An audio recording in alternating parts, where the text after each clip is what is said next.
Welcome back. Now we'll take your questions. If you have a question yourself, send it to us at QuranSpeaks.com. So Dr. Shabir, the question for today is, subject line is killing of mother, and the question is, what is Islam's view on euthanasia? Mm-hmm. Well, to address that question, we need to lay down the background and emphasize, first of all, Islam's appreciation for the value of life. The Quran, in a classical verse in Surah 5, verse number 32, it says that whoever takes a life, it's as if one is taking the life of a whole people. And if you save a life, then it's as if you're saving the life of a whole people.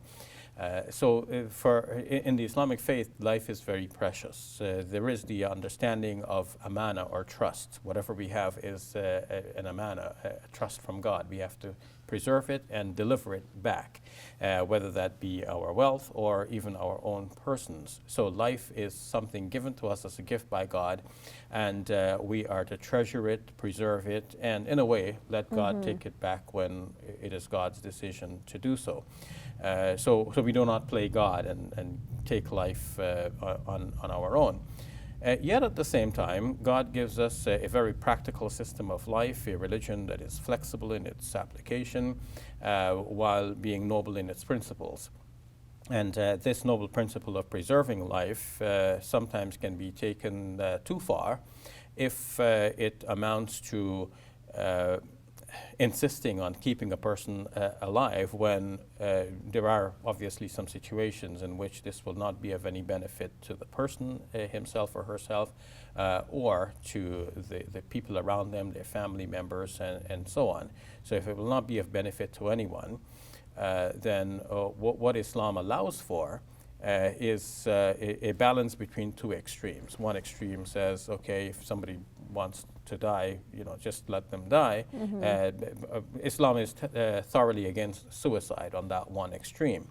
On the other extreme, if one insists on keeping a patient alive, despite this leading nowhere, then Islam comes in between, in a middle position, and says that, well, you can withhold treatment if there is no benefit to the treatment itself. So for example, if say there's a situation where someone is in a vegetative state and the family is faced with a decision, should we basically put them to sleep for the rest of their life, or do we leave them?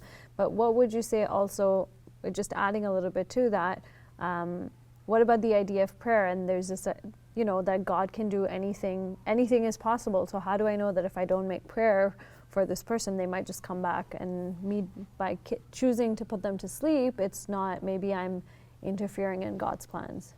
Yeah, well, first of all, prayer is definitely effective, and we should continue to pray.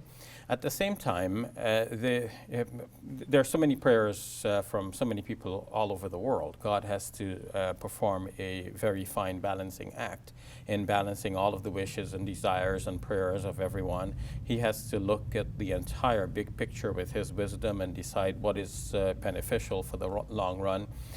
He allows things to proceed through certain natural cause and effect systems, and he doesn't want to interfere with that system too much to upset the whole system. Otherwise there'll be no system and there'll be no scientific study.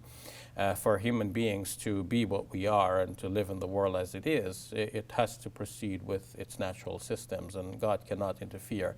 And well, not that he cannot, but he will not interfere and upset the entire system. So if there's a certain disease eating away at a person, there has to be a natural cure for that disease. And prayers will help the doctors find that natural cure, help guide doctors to prescribe the right medicine for that particular case, and so on, but not to overturn the entire system and suddenly there's no such disease anymore. So we need to have a balanced approach to this, and to not deliberately take the life of the person, but we can see if treatment is not heading anywhere, we can then withhold that treatment so that the person peacefully passes away into the mercy of God. Thank you very much, Dr. Shabir. You're welcome. Hey YouTube, we hope you benefited from this video. If you liked it, or if you didn't, let us know in the comments below. And if you're interested in learning more, check out some of our other videos. And don't forget to subscribe so you can get new videos every Monday, Wednesday, and Friday.